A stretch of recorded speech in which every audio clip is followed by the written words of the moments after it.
توی قسمت قبلی ما تا این بخشش رو با هم کار کردیم. حالا میخوایم بریم ادامه بدنه رو بسازیم و بعد روی ریز جزئیاتش کار کنیم و کار رو تکمیل کنیم. این خط و خطوط رو من یادم رفته بود. ببینید الان این عکس رو میبینید اینجا ما 3 تا زل داریم، یکی این دره، یکی این بخش، یکی هم اینجا، یه دونم پایینه، من اینو ندیدم. زل پایینم الان باید بزنیم. فعلا به اینجا رسیدیم.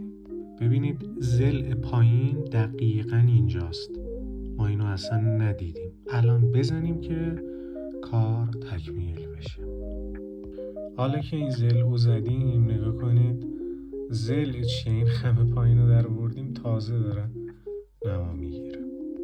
این هم از گلگیر عقب تسلا که تازه دیگه داره رخ میگیره و خوبیش اینه که همه چیز به صورت در واقع اضلاع خیلی ساده است، خمهای خیلی ساده.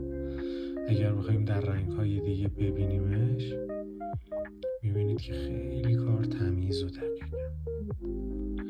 خب رفقا، ما صندوق عقب تسلا هم زدیم. رفقا در واقع صندوق عقب تسلا اینجوریه. من خیلی سرسری و در واقع بدون نقشه طراحی کرده بودم که الان این شد. این بخش جدایی از این بخشه و این چراغاشه. اجازه بدید بهتون نشون بدم.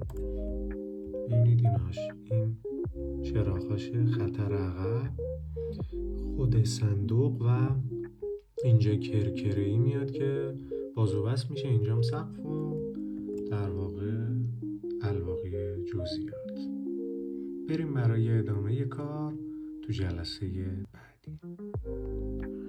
رفقا جزئیات صندوق عقب رو ببینید،